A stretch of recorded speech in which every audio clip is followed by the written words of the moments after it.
harapan apa Cak? Sampai kemudian kita nih bilang udah Indonesia tuh harapannya banyak apa? Harapan buat generasi muda terhadap Indonesia nih apa? Semakin tidak baik, itu semakin banyak harapan yang bisa kita lakukan untuk membuat Indonesia baik. Kalau Pak Prabowo nih pemerintahannya, menurut Cak Lontong dapat poin berapa? Skala 0 sampai 100. Untuk urusan apa nih? Misalnya untuk masalah kebebasan berbicara. Itu kalau menurut Cak Lontong sebagai sahabatnya Mas Pram, lebih baik Mas Pram bersama Pak Prabowo atau berkompetisi dengan Pak Prabowo atau di Jakarta aja? Kalau saya, sepengetahuan saya, seorang Mas Pram itu Kalau ketemu Jokowi mau ngomong apa? pertanyaannya, apa dia mau ngomong? Kalau ketemu Gibran Apalagi? Apalagi dulu saya zaman akrab sama bapaknya aja nggak pernah ngomong sama dia.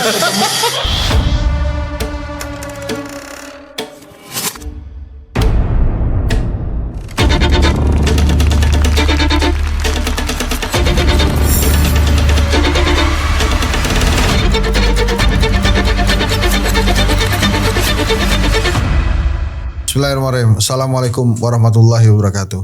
Perlu saya sampaikan bahwa syuting ini dilaksanakan setelah azan maghrib ya. Makanya kita bisa menghadirkan hal-hal yang mungkin pada saat kita berbuka itu kita inginkan. Bisa berpasangan dengan gorengan misalnya. Kita hadirkan Cak Lontong. Oh, ngeri. Terima kasih udah diundang nih. Wah ini saya kehormatan. Jadi masih sibuk di Ancol. Ya tugasnya di sana sekarang. Oh. Ancol. Tapi jembatan itu gimana tuh? Masih angker gak? Jembatan mana nih? Jembatan yang mau dibangun? Manis itu, yang ada manis. Oh jembatan si manis, jembatan Ancol. Itu kan urban legend. Urban legend. Tahu nggak ceritanya seperti apa? Ini penting nih. Lu nggak, saya nggak tahu. Ini mau tanya. Nggak tahu.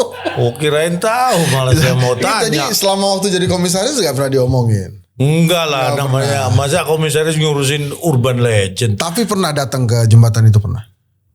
Udah nggak ada jembatan itu. Serius? Nggak ada. Yang ini mau dibangun malah jembatan antara Ancol dengan JIS.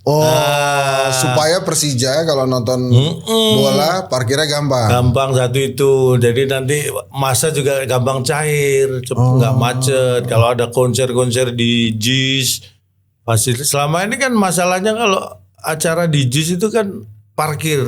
Ya. Lalu lintas orangnya itu yang macet. Tapi sekarang mudah-mudahan nggak lagi ya. Mudah-mudahan nanti setelah dibangun jembatan itu. Gini Cak, saya kan kalau ngelihat sampean itu seperti banyak sekali harapan-harapan. Karena kan Cak Lontong ini selalu menghadirkan guyonan-guyonan segar yang membuat kita tuh seperti tidak ada beban. Ya memang bebannya di saya yang memberikan hiburan segar itu. Yang menikmati mah gak ada beban. Iya jelas. Justru kalau tidak bisa memberikan yang segar-segar beban. Oh, kalau gitu sebelum saya masuk ke topik ini, kalau misalnya diundang oleh nih di mana yang lebih dulu akan diiyakan undangannya? Stand up komedi di depan Pak Prabowo atau stand up komedi di depan Pak Jokowi?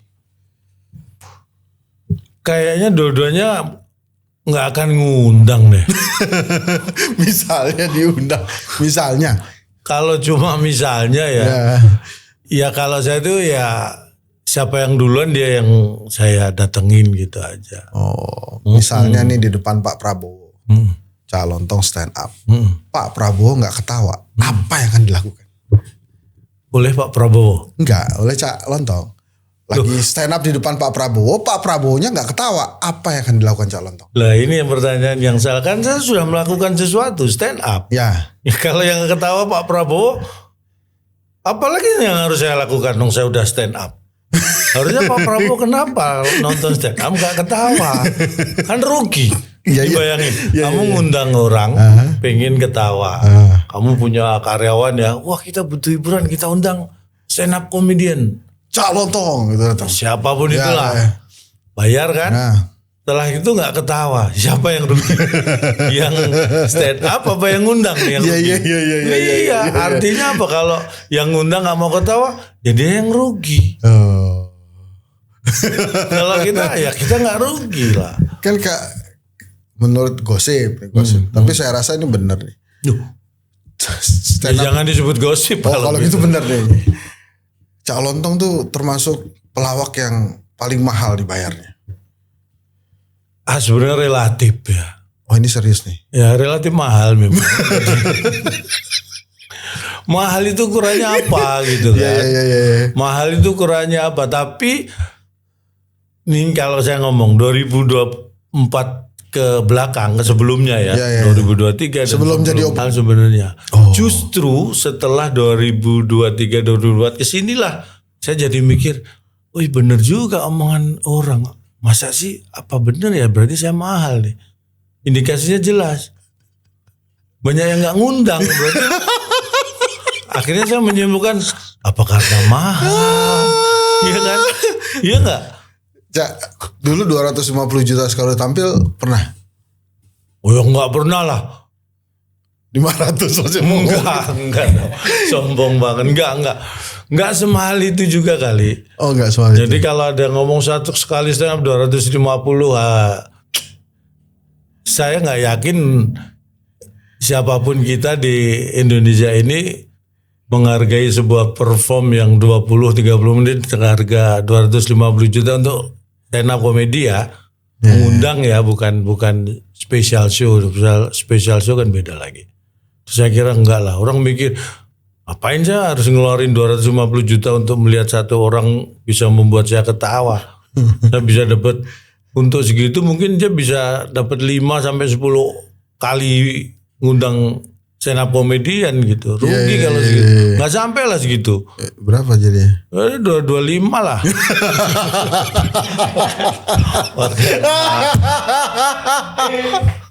Iya. Makanya kan maksud saya tuh Indonesia tuh cukup beruntung juga. Banyak sekali komedian-komedian memang yang luar biasa seperti Cak Lontong ini. Gitu ya. Nah ini bedanya ya. Saya nggak pernah merasa bahwa saya luar biasa. Oh. Tapi kalau saya dianggap luar biasa untuk ukuran komedian oleh orang lain ya saya syukuri saja karena menjadi luar biasa itu bukan target saya. Oh, targetnya siapa itu? Orang-orang yang pengen jadi luar biasa. Kalau saya mah, saya itu aneh. Aneh. Itu memang aneh. Saya itu orang yang tidak pernah merasa bahwa saya ini sukses. Terus tadi luar biasa atau hebat. Saya nggak pernah merasa itu. Buat saya ngalir aja. Saya dari dulu sampai sekarang ya gini-gini aja udah. Menurut saya ya. Lucu-lucu begini maksudnya? Ya yang anggap saya lucu jangan saya sendiri dong. Harus orang lain. Kalau matinya seorang komedian itu kalau sudah merasa bahwa dia lucu itu awal kematian. Oh gitu ya? Nggak boleh. Seorang komedian nggak boleh merasa dirinya lucu? Nggak boleh. Kenapa itu? Nah, sama dengan kalau Anda seorang akademisi misalnya, dosen, pengajar nggak boleh merasa bahwa saya paling pintar. Itu Anda nggak akan menambah ilmu. Ya sebenarnya prinsip sama. Saya prinsip sama. Luar biasa. Ini Cak Lontong ini kan memang orang yang cinta Indonesia, bukan begitu? Banget. Saya cinta Indonesia banget. Buktinya sampai sekarang saya tinggal di Indonesia. Apa sih? Gimana ya gue nanyanya? Atau saya aja yang nanya nih? Jangan. Harapan apa yang diberikan gitu loh. Tolong yakinkan rakyat Indonesia bahwa lu tinggal di Indonesia itu anugerah. Karena kan ini baru-baru saja nih ada yang bangga gitu ya anaknya mendapat paspor asing. Warga Cukup negara asing. dia dan suaminya saja yang WNI. Nah ini kan kita perlu yakinkan teman-teman nih bahwa tinggal di Indonesia itu benar. Jadi kalau saya tuh karena saya orangnya itu tadi mengalir ya. Buat saya prinsipnya begini. Kenapa saya dilahirkan di Indonesia? Kenapa seorang Hensat lahir di Indonesia? Karena bapak saya, ibu saya di Indonesia. Tapi bapak ibu saya juga di Indonesia. Tapi kenapa yang lahir Lontong bukan Hensan dari bapak ibu saya? Padahal tinggal di Indonesia juga. Artinya semua itu terjadi bukan sesuatu yang kebetulan. Oke. Jadi saya lahir di Indonesia ya memang menurut saya ya saya harus berjuang hidup dan mencintai Indonesia. Itu kenapa saya dilahirkan di situ ya karena tugas saya untuk menjadi orang Indonesia. Jadi memang harus diakui bahwa memang kita bersama-sama membangun Indonesia. Kata siapa? Ya, tadi kan. Oh iya. Maksudnya gitu ya? Iya, gue dibalikin gitu gue langsung bingung. Berarti memang kita harus sama-sama terus. Iya dong. Buat saya sesimpel itulah. Sesimpel itu. Kenapa saya lahir di Indonesia yang itu saya nggak bisa milih.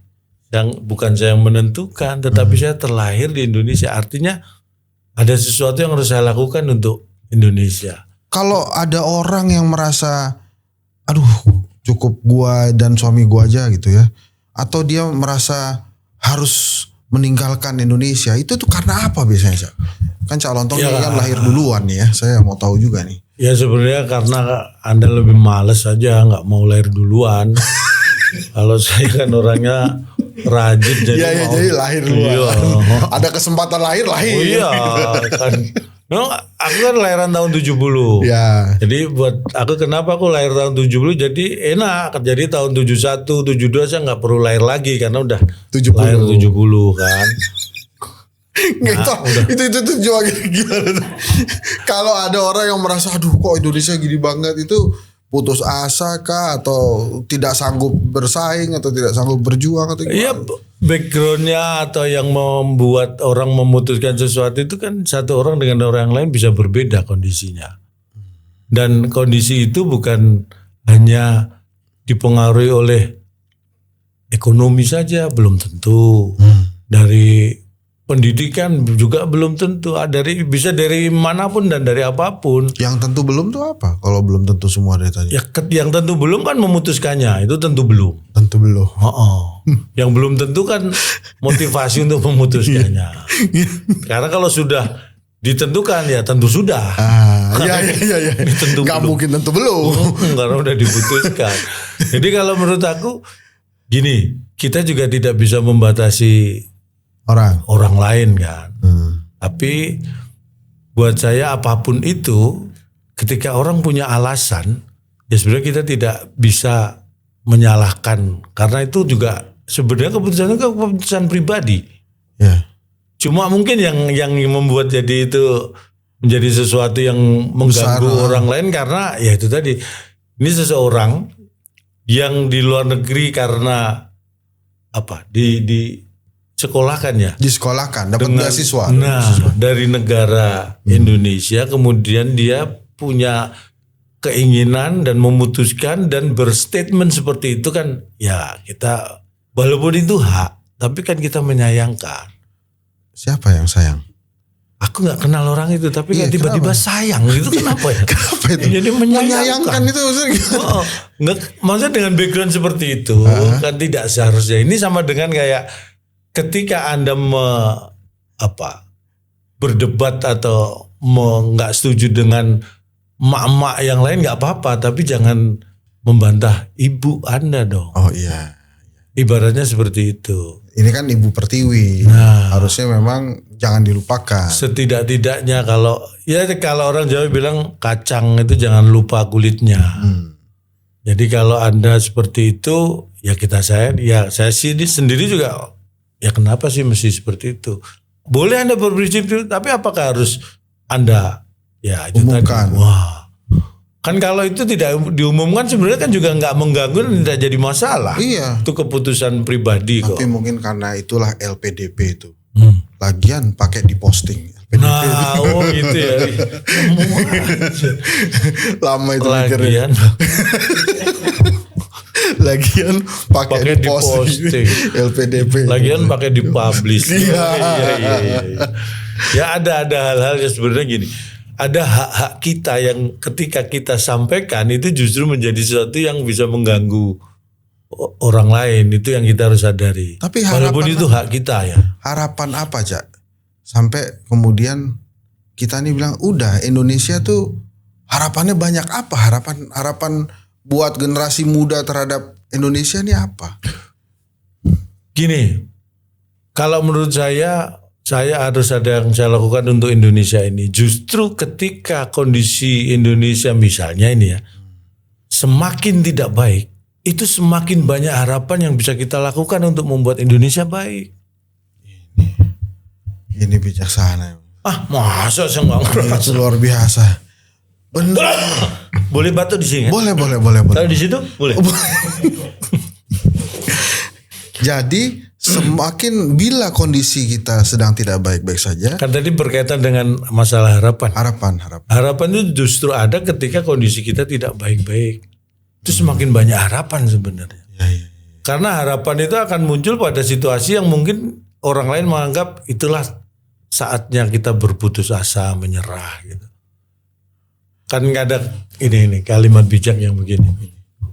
Orang yang pesimis itu adalah akan mencaci maki kegelapan. Orang yang optimis itu akan berdoa mudah-mudahan kegelapan ini akan berakhir. Itu orang punya harap. Tapi orang yang realistis, ya dia akan mencari sumber penerangan. Entah itu lilin, entah itu korek, entah itu handphone. Gitu. Jadi ada 3 tahapan nih, pesimis, optimis, dan realistis. Di umur berapa tahu itu? Coba. Sekarang kan saya 55. Baru umur 54,5. Baru setengah tahun yang lalu.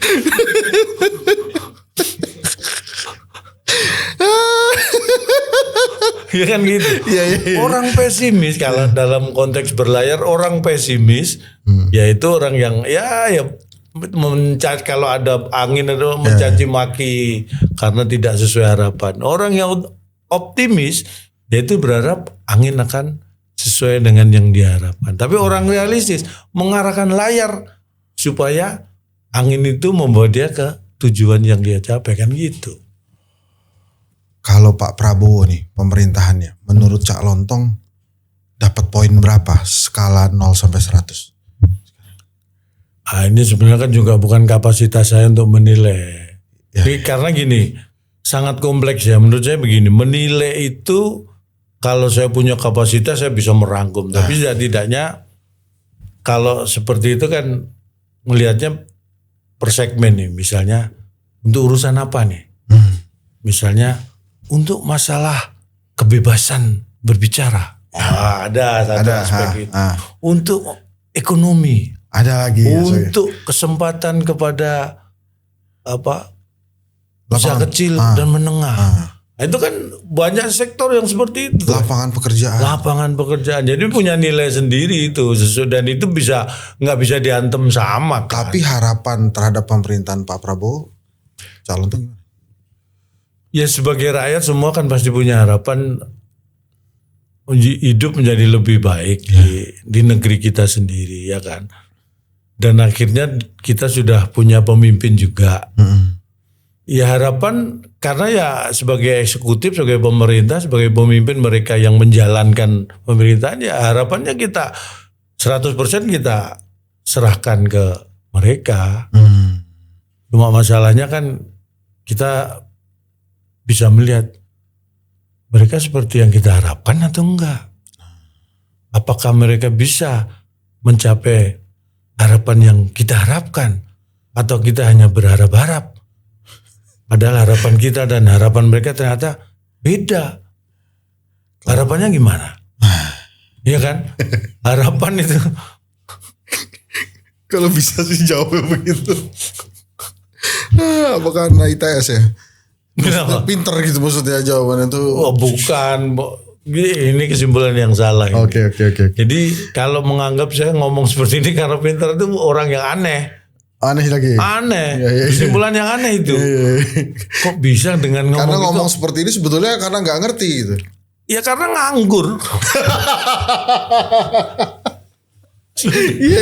Kalau menurut saya itu Yang membuat saya punya kesempatan ngomong seperti itu ya karena saya lebih nganggur. Saya dibanding dengan Enjan saya lebih nganggur berarti sehingga saya bisa berinovasi menciptakan sesuatu yang ya sebenarnya akhirnya ujung-ujungnya wah pinter ya. Bagi orang yang tahu wah nganggur banget sampai bisa ngombahas yang nggak penting jadi sesuatu gitu kan. Itu kan kalau nggak nganggur nggak sempet. Gimana ceritanya? Nah, kalau tokoh yang dekat sama Cak Lontong nih, Pramono Anung, itu kan digadang-gadang bakal maju di 2029 menyaingi Pak Prabowo tuh. Itu kalau menurut Cak Lontong sebagai sahabatnya Mas Pram, lebih baik Mas Pram bersama Pak Prabowo atau berkompetisi dengan Pak Prabowo atau di Jakarta aja? Kalau saya, sepengetahuan saya, seorang Mas Pram itu tidak pernah, ini setahu saya ya. Ketika ngobrol itu nggak pernah ada pikiran ke arah situ sih. Makanya kalau di saat-saat sekarang, bahkan kemarin-kemarin atau mungkin depan ditanya masalah itu, saya kira Mas Pram bukan orang yang punya tujuan ke situ. Artinya posisi yang diduduki Mas Pram sekarang sebagai Gubernur DKI itu sama sekali bukan hal yang ingin dia dapatkan untuk tujuan yang tadi ditanyakan itu. Setahu saya Mas Pram orangnya seperti itu. Makanya dari awal Mas Pram mengatakan bahwa jangan pernah menanyakan atau berbicara tentang 2029 karena tugas Mas Pram adalah ya jadi Gubernur DKI sampai masa tugasnya nanti ya udah itu aja udah. Nah, tapi kan itu kalau tujuannya ke situ, kalau tujuannya ke sini, ya harus sampai nundang biar tujuannya Mas Pram ke sini. Kalau nggak diundang ya nggak ke sini Mas Pram. Gimana sih? Iya kan? Kalau mau ke sini harus sampai nundang. Tapi setahu saya Mas Pram orangnya seperti itu. belum. Bahkan di awal Mas Pram kan bicara bahwa saya gubernur cukup 1 periode. Makanya dengan kata-kata itu apakah kata-kata gubernur cukup 1 periode bukan berarti setelah itu saya akan step berikutnya, bukan ke arah situ juga saya melihatnya. Karena kalau dari awal saya sepakat dengan apa yang Mas Pram dan Bang Tung ngobrol dengan saya itu bahwa menjadi gubernur akan menyelesaikan masalah justru dari bawah. Dia nggak pernah berpikir masalah elit, masalah apa, enggak. Kalau dia bicara masalah yang di atas itu apa yang sudah dilakukan gubernur-gubernur sebelumnya, itu yang akan dia lanjutkan. Tapi ya tujuannya bukan untuk menciptakan sebuah legacy baru seorang Mas Pram sebagai gubernur DKI, tapi ya melaksanakan tugas sebagai gubernur melihat kondisi yang ada gitu aja. Kalau menurut saya Mas Pram masih on the track untuk itulah, nggak berpikir untuk 2029 atau apapun itu. Tapi kalau kemudian nanti diminta, misalnya Mas Pram ada keinginan sana, diminta lagi jadi ketua tim sukses tuh mau? Ya, satu seperti sampaikan tadi Mas Pram kan tidak mengarah ke sana. Yang kedua karena beliau tidak mengarah ke sana kan ya nggak mungkin minta saya jadi ketua tim sesnya. Iya kan? Iya. Yang ketiga kalau, nah ini kan tadi berandai-andai kan. Kalau misalnya saya balik lagi, saya itu orang yang mengalir. Saya dulu ditunjuk jadi ketua tim pemenangan di DKI. Itu bukan sesuatu yang saya ingin, bukan sesuatu yang saya minta, bahkan bukan sesuatu yang ada dalam pikiran saya sebelumnya sama sekali enggak. Tiba-tiba saya ditunjuk dan saya merasa bahwa oke, saya bisa membantu, saya bisa melaksanakan tugas itu, ya sudah. Menang? Alhamdulillah menang. Itu berat sekali itu padahal. Ya. Kenapa? Berarti di mana? Lah, ini seperti ada beban. Ya Pak, ya situ pasti tahu lah sebagai pengamat ternama yang ya mahal lah ya kan, pasti tahu kondisinya waktu itu seperti apa kan. Konstelasinya dari 3 calon itu mana yang secara angin punya kekuatan yang merasa mungkin wah nggak bakal tergoyahkan. Ya, Mas Pram Bang tuh kan mengawali dari elektabilitas ya, yang di bawah. Bahkan di last minute kan. Ya. Pencalonan berduanya last minute kan. Apa sih rahasianya menang tuh kemarin? Belum pernah dibahas nih kita nih. Apa rahasianya? Kalau menurut saya rahasianya ya sebenarnya ya kuncinya adalah ya pada calonnya. Karena Mas Pram dan Bang Dul. Rahasianya di situ, bukan tim pemenangan, bukan rahasianya pada dua ini. Karena ini saya balik ya. Misalnya waktu itu saya jadi ketua tim pemenangan, tetapi calonnya bukan Mas Pram dan Bang Dul.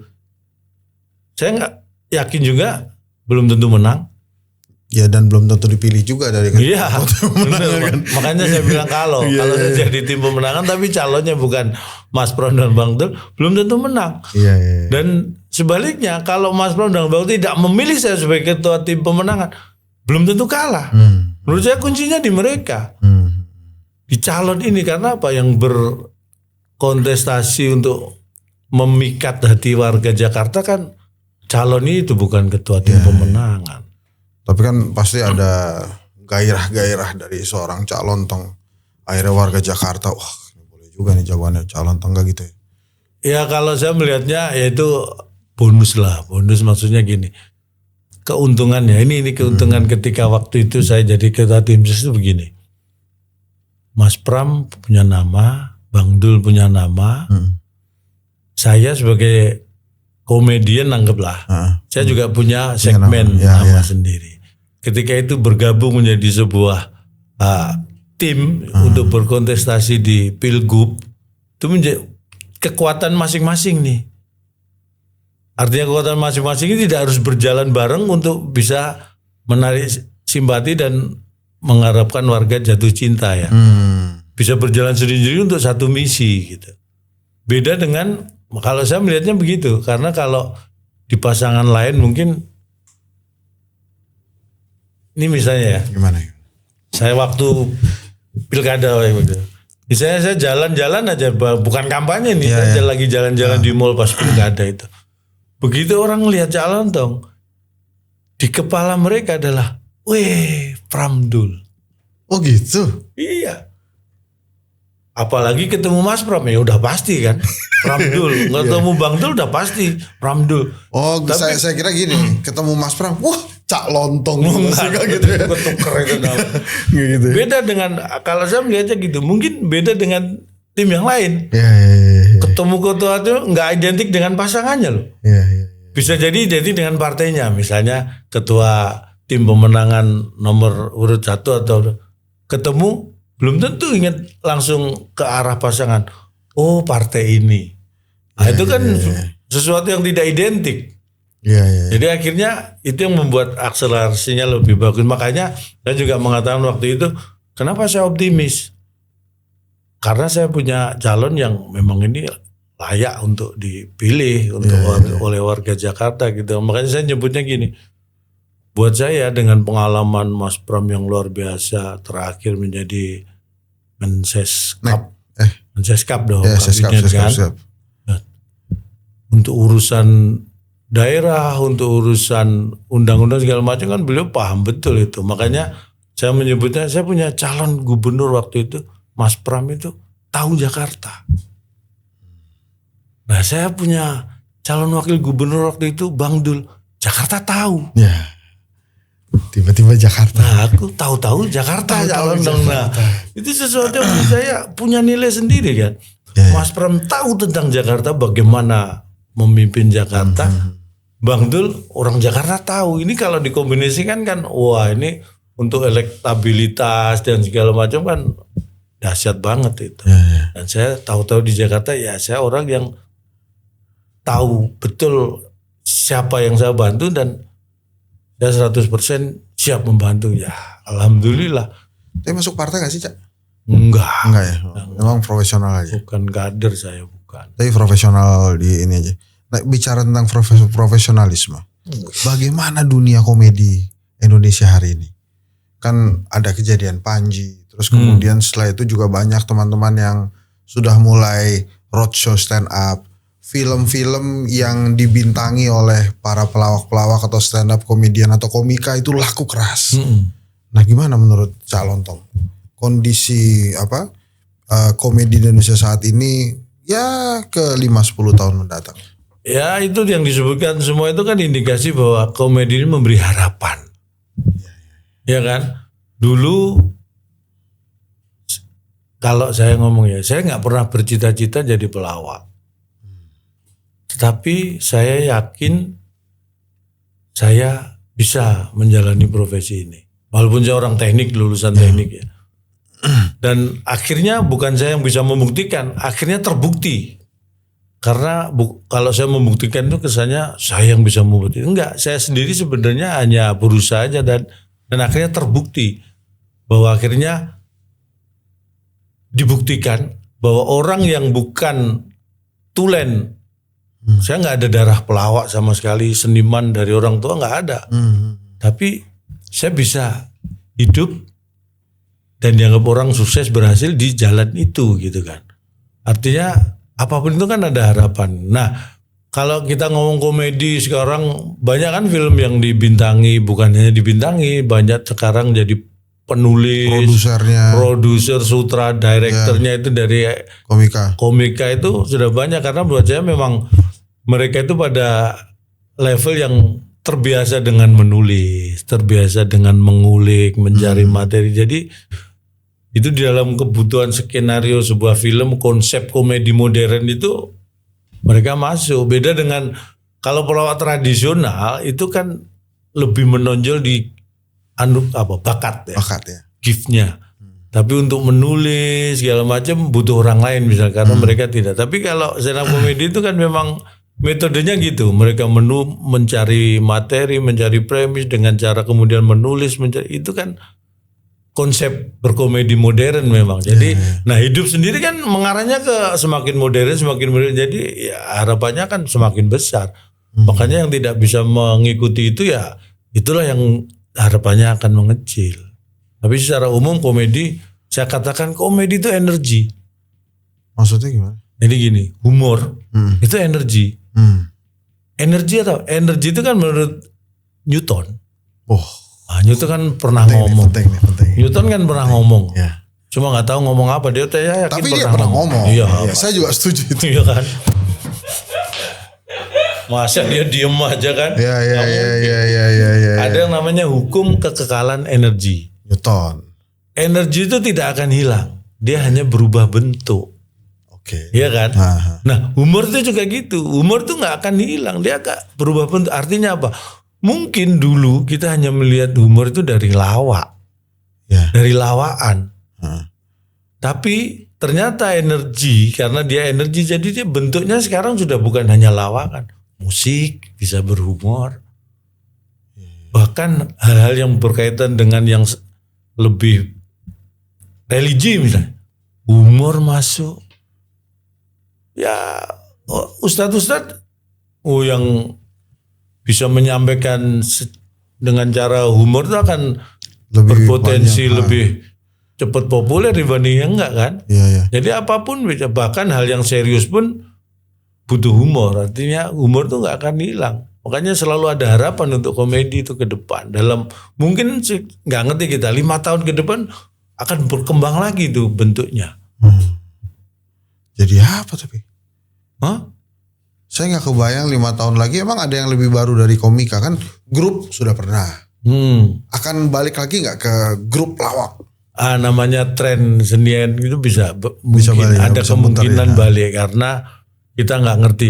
Mungkin dulu komedian zaman dulu nggak membayangkan bahwa sekarang grup komedi itu akan susah gitu kan. Ya susahnya kan karena itu tadi, karena kondisi yang sudah tidak memungkinkan kita. Jadi mahal kelihatannya kalau grup. Iya, selain mahal untuk menyiapkan diri sendiri aja susah loh. Kita mau bikin grup misalnya, ya berdua aja lah. Misalnya kita sepakat, ya kan kita butuh waktu ketemu. Namanya apa Kak? Kalau kita berdua tuh?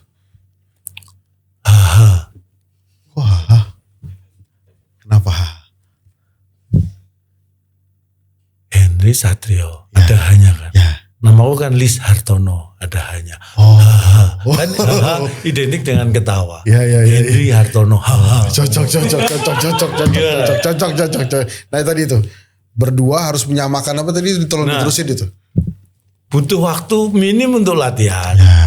Menyamakan. butuh latihan juga. Ya kalau orang ngegrup kan, kalau kamu nggak latihan mau gimana? Kan maksudnya kamu kan udah connect biasanya. Iya kan kalau sudah grup itu kalau nggak latihan nggak bisa. Tanya begitu misalnya. Itu butuh, walaupun latihannya bukan latihan kayak pemula, bukan, tapi setidaknya untuk sesuatu materi tertentu mereka kan harus tahu kalau ini mau arahnya mau kemana, saya mau kemana. Itu kan satu grup itu kan harus bisa saling membaca supaya akhirnya tektokannya nyambung. Sama siapa? Lu yang anggota Sri Mulat itu yang coba. Kalian bertiga berdua. Saya bertanya, kalian itu juga karena tektokan yang Cak Lontong takut tuanya bakal kayak gitu. Siapa Sri Mulat itu? Itu lucu tuh. itu beredar tuh. itu latihan. Itu latihan.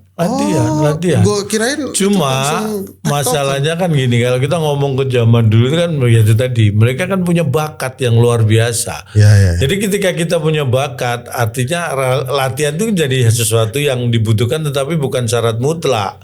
Iya. Karena mereka sendiri masing-masing sudah punya kelucuan gitu. Tapi kalau kita bikin grup, misalnya anak mahasiswa dibikin grup, belum tentu lucu kan. Kalau nggak latihan sudah nggak lucu, nggak pernah latihan. Coba tampil di panggung kira-kira mau ngapain coba? Ayo bertiga, lucu juga enggak, latihan juga nggak pernah, tiba-tiba tampil bareng bertiga, kira-kira mau ngomong apa? Yang penting tampil kan. Nah akhirnya yang penting tampil. Iya. Jadi effort. Namanya ya bentuk ya kesenian lah, seni termasuk komedi kan butuh ini produk budaya, produk culture. Jadi ya akan hidup, akan tumbuh sesuai culture saat itu yang berkembang seperti apa. Saya nggak nyangka juga loh, saya pikir karena sudah satu grup kemudian sudah saling memahami, saya pikir udah kita main apa nih. Pokoknya kita tektokan aja ya gitu-gitu. Ternyata perlu latihan juga. Iya, kalau jobnya sudah banyak ya mungkin ketika ngejob itu tidak disadari, itu kan bentuk latihan juga, melatih tektokan. Iya. Coba kalau nggak ada job, kan harus menciptakan momen untuk bisa bareng berkomunikasi. Ya itulah ya kita nyebutannya itu kan praktis latihan kan. Iya. Kalau ada job ya alhamdulillah bisa latihan juga gitu. Tapi kalau nggak ada job, kan harus menciptakan situasi itu. Itu kalau di Ancol bikin show sendiri dong. Cak Lontong Show di Ancol. Kan nggak ada yang berani ngelarang kan, direktur nggak bisa. Nggak ada yang berani ngelarang, tapi takutnya nggak ada yang berani nonton juga kan, repot gitu.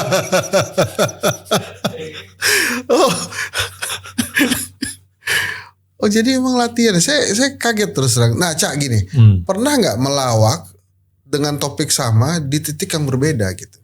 Karena ya belum sempat bikin materi baru atau gimana. Bukan pernah, sering. Sering. Jadi gini, semakin sekarang itu eranya kan gampang banget kita mau cari materi. Source-nya itu sangat banyak. Negara menyediakan itu sekarang. Apalagi itu dengan teknologi kita googling segala macam, gampang banget nyari materi.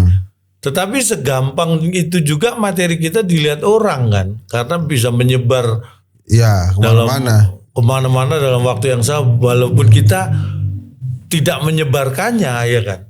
Artinya semakin mudah kita mencari materi, tapi semakin mudah juga materi kita dilihat orang gitu. Jadi tantangannya akan semakin besar. Beda dengan pelawak zaman dulu kan. Pelawak zaman dulu itu ketika medianya ada televisi aja satu, TVRI, nyaman-nyaman aja, tampil di mana aja nyantai gitu kan. Tapi kalau sekarang, wah udah pernah. Makanya kalau ditanya tadi pernah tampil topik yang sama, kita susah menghindari topik harus berbeda enggak. Tapi setidak-tidaknya seperti ginilah. Kalau saya ketemu seorang Hensat, nanya gimana kabarnya, sehat atau enggak. Kalau saya ketemu yang lain, saya nanya itu kan juga boleh. Nggak masalah, bukan sesuatu yang basi. Kan kamu udah pernah nanya ke Hensat. Iya kan, aku tanya Hensat. Kan kamu gitu. Konteksnya aja kita mengarahkan. Secara materi sama, tapi kalau konteksnya kita arahkan ke momen saat itu ya jadi beda. Berapa lama emang bisa menemukan materi gitu sebelum tampil? Oh, kalau itu mah relatif. Ini pertanyaan yang menurut saya juga ada dualisme. Maksudnya berapa lama menemukan materi untuk tampil? Sebelum tampil. Nah ini menurut saya ini kesalahan. Yang harus Anda tahu, kenapa saya tampil? Dalam rangka mencari materi. Iya, Iya saya kan? paham itu, paham saya. Paham ya. Berapa lama menemukan materi sebelum tampil? Itu agak ambigu tuh. Ambigu, ini materi apa ini? Orang dia tampil ini dalam rangka memenuhi kebutuhan materi, mencari materi. Dia bengong tuh. Agak lama lu paham ya maksudnya. Nah tapi kalau benar-benar materi untuk lawak, itu berapa lama tuh nemunya? Ya kayak itu kan nggak ada rumusnya. Berapa lama sekian menit sekian jam nggak ada. Tapi pengalaman itu akan membantu kita untuk setidak-tidaknya mempercepat, memperluas, membuat kita fleksibel. Oke, misalnya tampil, ini challenge. Materinya si Mbak Suset itu tentang paspor kuat, paspor lemah, itu kira-kira ngelawaknya kayak gimana tuh? Ya tergantung audiens sebenarnya. Oke. Gini, saya mau melawak itu di depan siapa nih? Ya kelas menengah lah. Kita ngomong anggap aja di depan mahasiswa. Ya. Beda, materi yang sama, cara membawakannya akan beda ketika saya diundang melawak itu oleh misalnya nih Kementerian Imigrasi atau Kementerian Luar Negeri. Dengan topik yang sama, cara membawakannya pasti akan beda. Misalnya ke Kementerian Imigrasi ngomongnya gimana tuh? Lawaknya. Mudah-mudahan diundang ya. Ya. Amin ya. Ini Kementerian, misalnya ngomong masalah Kementerian Imigrasi. Tentang case-nya si Suset, Mbak Suset tuh ya. Gini, kalau saya bicara saya sebagai warga negara, saya bangga menjadi warga negara Indonesia ya tentunya. Dan saya berharap paspor kita itu punya kekuatan yang akan lebih hebat lagi. Dan sekarang paspor Indonesia itu kalau secara ranking di Asia Tenggara aja masih, ya rankingnya masih belum teratas kan. Jadi saya berharap nih. Jadi kalau saya bangga menjadi warga negara Indonesia, bukan berarti saya tidak bisa ganti paspor. Karena untuk mengganti paspor itu yang punya kuasa adalah Kementerian Imigrasi. Karena memang paspor kita kan mau ganti. Sampulnya mau ganti merah nanti. Kalau selama ini hijau. Ini yang punya kuasa. Iya kan? Dengan diganti oleh Kementerian Imigrasi paspor jadi warna merah. Paspor saya sudah ganti. Yang tadinya hijau jadi merah. Kalau ke mahasiswa gimana? Kalau ke satu lagi. Kalau ke mahasiswa lawakan yang sama ngomongnya gimana? Ya kalau mahasiswa beda lagi. Ya. Mahasiswa itu kan biasanya punya idealisme. Ya kan? Idealisme itu memang yang membuat kita satu akan selalu punya harapan. Kedua akan punya sesuatu yang akan selalu kita perjuangkan. Dan yang ketiga akan mempunyai bargaining buat kita. Maksudnya? Jadi kalau Anda menjadi mahasiswa, selama Anda punya paspor warga negara Indonesia, maka saya jamin Anda adalah WNI.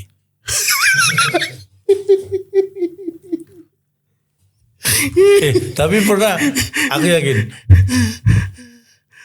ada hal yang ini ngomong masalah paspor, ada hal-hal yang gini.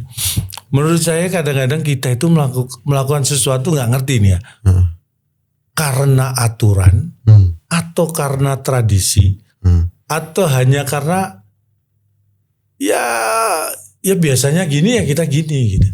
Kalau tradisi dia meyakini saya harus gini karena memang tradisinya gini. Kalau aturan saya harus gini karena memang aturannya gini. Tapi kalau ya sudah emang gini yang biasanya gini itu lebih parah lagi. Iya kan? Ya. Tapi ini contoh sederhana. Pernah nggak inget-inget ya siapapun Anda. Waktu apalagi bikin paspor pertama. Ditanya nggak mau kemana? Ya. Pertanyaan saya, perlu nggak pertanyaan itu ditujukan ke orang yang mau bikin paspor? Enggak sih. Ayo perlu nggak? Tapi itu selalu ditanyakan nggak? Mau kemana? Iya. Dan saya misalnya kalau ditanya gitu loh apa urusannya? Saya nggak kemana-mana pun. Saya bikin paspor boleh dan kayak ke imigrasi bikin paspor ya sudah. Selama data saya lengkap ya sudah dibikin aja, nggak perlu tanya saya mau kemana. Iya, mau tahu kalau aja. ketika saya punya paspor saya nggak keluar negeri pun kan nggak apa-apa. Iya lagi. Benar nggak? Artinya ketika Anda bertanya orang bikin paspor, ini orang imigrasi loh ya. Mau kemana itu pertanyaan yang menurut Anda kontekstual apa enggak itu?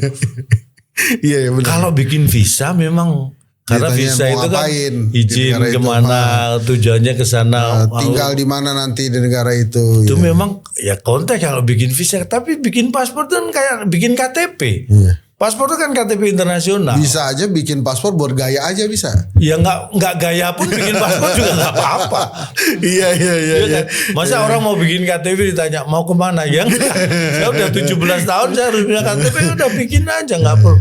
Bikin paspor juga nggak perlu ditanya mau kemana. Iya, gue inget benar. Artinya itu sesuatu yang dilakukan, dia itu menganggap bahwa itu sebenarnya aturannya memang seperti itu kan, saya yakin enggak. Yang kedua, apakah tradisi? Ya enggak akan lah tradisi. Ya saya yakin biasanya juga gini, ya itulah yang dilakukan. Oh iya. Biasanya nanya gini kok, ditanya gini. Tapi memang perlu nanya gitu. Ini bikin paspor loh. Misalnya saya yang imigrasinya nih. Mau kemana? Calon tuh jawab. Mau ke sini bikin paspor.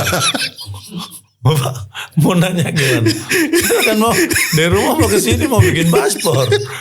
Enggak, ini bikin paspor mau keluar negeri.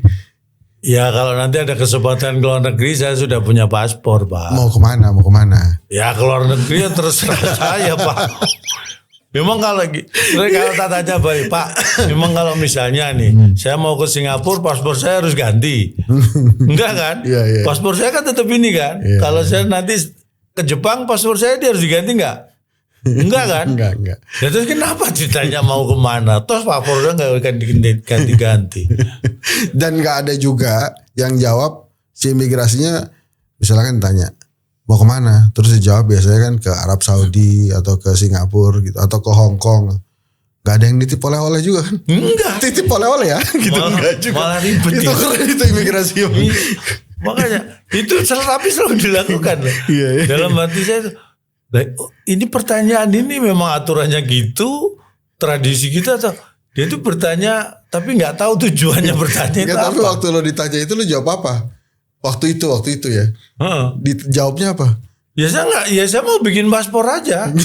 Saya kan nggak, kalau setelah saya punya paspor kan saya juga nggak harus tiba-tiba udah punya paspor harus pergi loh ya besok keluar negeri, kan gitu juga. Pokoknya saya kasih batas waktu sebulan nggak pergi, paspornya saya cabut, kan nggak gitu juga. Iya. Paspor 5 tahun ya 5 tahun habis. Sekarang 10 tahun ya 10 tahun. Ya 10 tahun. Nggak ada harus pergi atau enggak. Iya sih. Nah banyak hal di negara kita itu yang seperti itu. Kita melakukan sesuatu itu nggak ngerti apa yang kita lakukan sebenarnya perlu nggak sih, itu nggak ngerti. Makanya saya selalu mengatakan begini, Indonesia itu luar biasa. Orang Indonesia punya luar biasa, punya tujuan yang mulia, punya tujuan yang hebat. Tetapi yang sering terjadi adalah ketika mencapai tujuan itu, nah ini banyak hal yang membuat tidak nyampe ke tujuan itu. Kalau toh nyampe ke tujuan itu, bukan nyampe pada tujuan yang dituju, hanya sekedar nyampe tujuan itu. Tapi tujuannya nggak nyampe. Paham maksud saya nggak nih? Ini harus paham loh, karena aku nggak paham nih.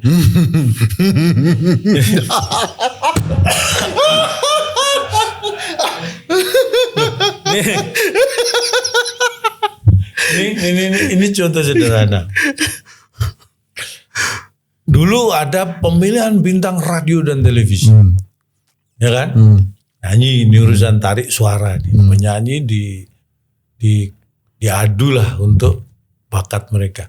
Yang jadi juri kan orang-orang yang berkompeten di dunia musik, olah suara dan sebagainya. Mereka yang menjadi juri, menjadi penilai, dan akhirnya yang menang sesuai dengan kriteria dari juri ini, dan terbukti nih orang-orang yang berkualitas. Makanya dulu hasil dari bintang televisi dan radio itu kan wah diadu di level internasional juga hebat mereka. Nah sekarang beda nih. Ketika lagi rame-rame audisi mencari penyanyi berbakat. Harusnya kalau dia mau mencari penyanyi berbakat dan hebat, ya yang dibutuhkan adalah orang yang punya kompetensi untuk menjadi juri, memberikan kriteria tertentu dan memilih sehingga tujuannya tercipta dapat penyanyi yang memang punya berbakat. kemampuan itu. Tapi enggak. Tujuan diadakan acara itu tuh mencari penyanyi yang hebat, tetapi yang menentukan bukan orang-orang yang punya kemampuan untuk tapi apa? Voters, SMS. Karena apa? Ini bisnis lain ini mendatangkan. Iya. Nah kalau Anda mendatangkan dari SMS ini, kan bukan kualitas yang dia. Iya. Nah ini kekuatan kapital kan. Iya. Jadi kalau one man one vote, kalau Anda nyanyi misalnya, dapat itu tadi 100 SMS yang mendukung. Saya 2. karena punya modal, Lebih. saya dari keluarga yang mampu, saya disupport, saya bisa dapat 1000, padahal itu blasting. Hanya dari 5 orang yang blast karena ada modal, saya 1000 menang dari Anda yang benar-benar didukung 100 orang, kalah dengan yang sebenarnya cuma 5 orang. Iya. Tapi hasilnya ini 1000, itu cuma 100. Apakah itu akan menghasilkan penyanyi yang sesuai harapan audisi itu? Kan enggak. Itulah makanya sering banget kalau ada kompetisi-kompetisi gitu, juara satunya malah nggak ngetop ya. Itu akhirnya bisa terjadi seperti itu. Karena tujuannya bagus, tapi untuk mencapai tujuan itu, menyimpang sudah. Karena ada sesuatu yang menguntungkan. Wah ini bisnis gede nih. Kita sering seperti itu. Hal terkecil dari apa? Ya itu tadi, bikin paspor mau kemana? Ya itu kan apa maksudnya? Mungkin mau cuma akrab kali, Cak. Ya kalau Boleh cuma kan akrab sama yang memohon gitu, membuat percakapan. tapi kalau percakapan itu jadi setiap orang digituin kok. Coba gimana tuh? Akhirnya jadi kayak aturan. Kalau bikin paspor nanti pasti kamu akan ditanya mau kemana, udah jawabannya. Jadi kayak dibocorin jawabannya sama temen. Takutnya kalau jawabannya salah kamu nggak lulus kayak gitu jadinya. Aneh. Kita itu makanya saya itu sedih kadang-kadang lihat itu. Nih Cak, ini saya mau nanya pertanyaan yang saya tanyain baru ke Cing Abdal. Tapi saya mau tanya lagi ke Cak Lontong nih. Kalau ketemu Jokowi mau ngomong apa? Pertanyaannya, apa dia mau ngomong? Lu kan itu. Kan lu yang ngomong. Ketemu Jokowi nih, lu mau ngomong apa? Ya kan saya juga lu mikir gini. Kalau saya tidak kenal sebelumnya, mungkin itu pertanyaan itu nggak apa-apa. Mau ngomong apa ya saya mau ngomong. Kan saya kenal sebelumnya. Ya. Dengan yang Anda Dan sebutkan cukup akrab tadi. itu. Dan cukup akrab lah. Jadi kalau saya, Anda mau ngomong apa? Saya jadi bertanya, apa dia mau ngomong sama? Iya. Jadi saya mau ngomong apapun, nggak akan ada pengaruhnya kalau dia nggak mau ngomong. Iya. Ayo. Itu mungkin terjadi ya? Mungkin sekali. Oke, kalau gitu kita geser tokohnya. Kalau ketemu Gibran. Apalagi dulu saya zaman akrab sama bapaknya aja nggak pernah ngomong sama dia ketemu. Aduh. Oke, geser. Ketemu Pak Prabowo.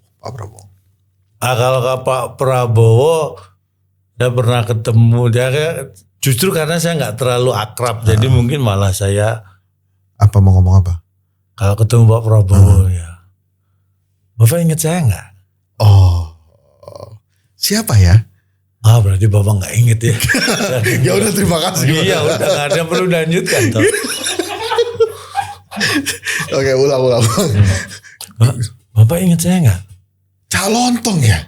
Bapak ingat saya? Ingat saya. Saya nggak yakin Bapak inget. Loh, saya ingat. nggak pernah ngundang kok ingat. Mau kemana Bang? Nggak pernah ngundang kok ingat. Kalau ingat pernah ngundang dong. Iya. Bapak jangan basa-basi ya. So inget. Kalau misalnya Pak Prabowo nanya, mau kemana?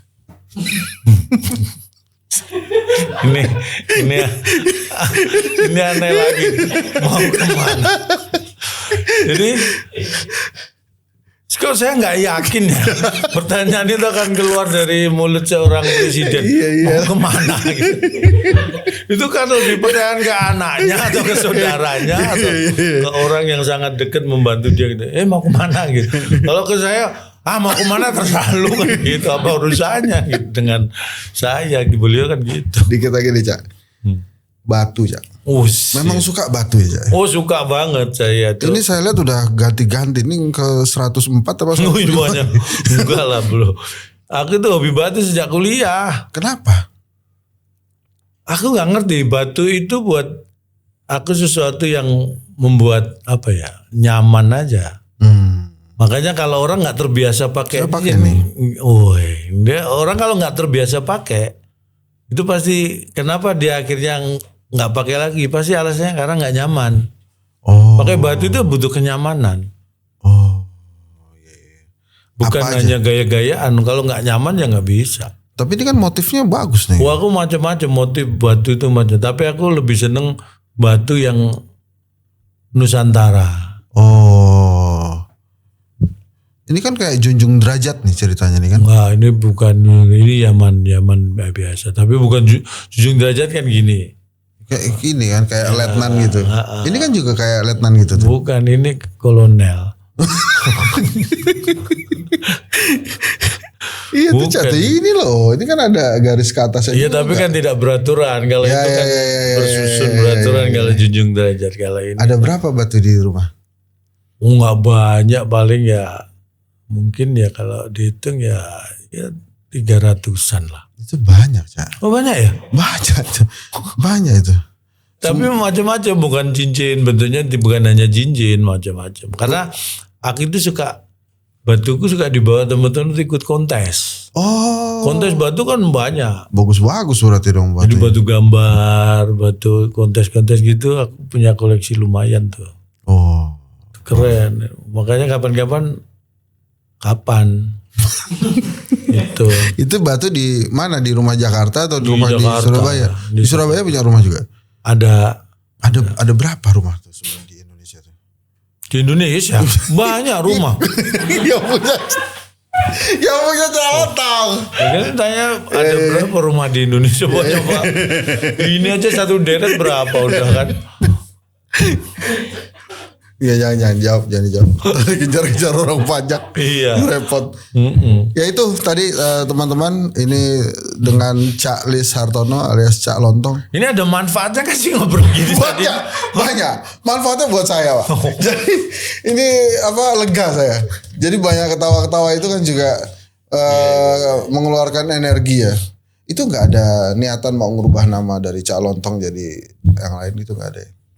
Kan nama Cak Lontong itu karena saya berubah dari nama saya aslinya. Masa mau dirubah lagi? Masa dirubah lagi? Iya. Enggak ya. Semakin jauh nanti.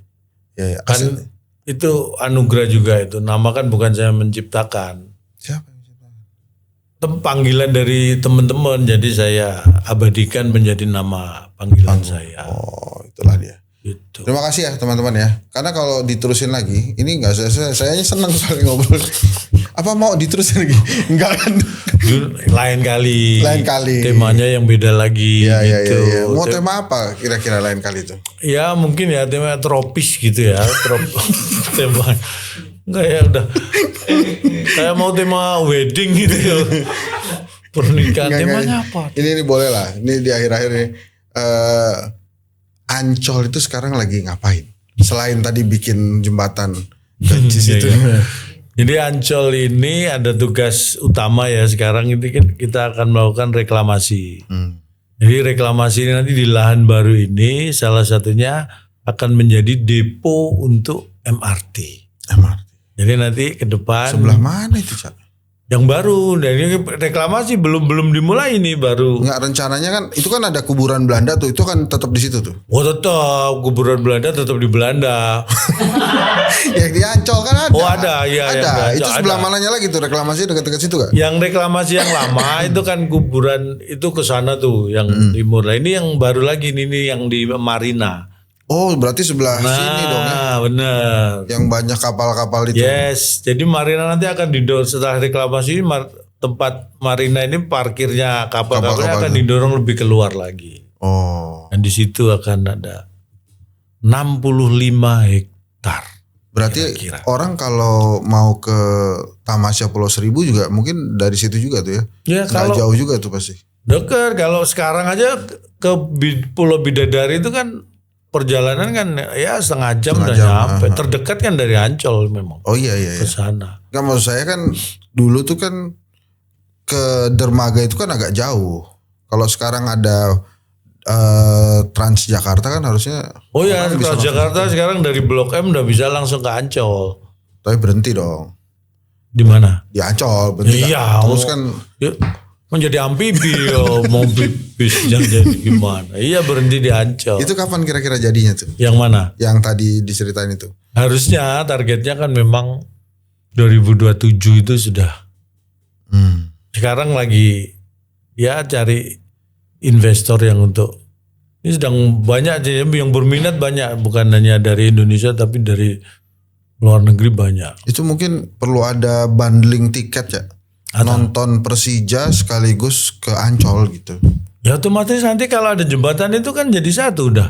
Oh. Karena parkirnya di Ancol, Ah. nonton bola nyebrang jalan lewat jembatan yang baru nanti nonton, baliknya ke Ancol ya kalau nggak mau langsung pulang kan bisa Bisa jalan-jalan di Kan Ancol. biasanya kan sore pertandingan, jadi bisa dari pagi gitu di Wah situ. bisa. Dufan dulu. Pagi di situ nanti menjelang pertandingan jalan. Jalan. Ancol Itu bisa. Dufan kapan mau dibenerin ya itu?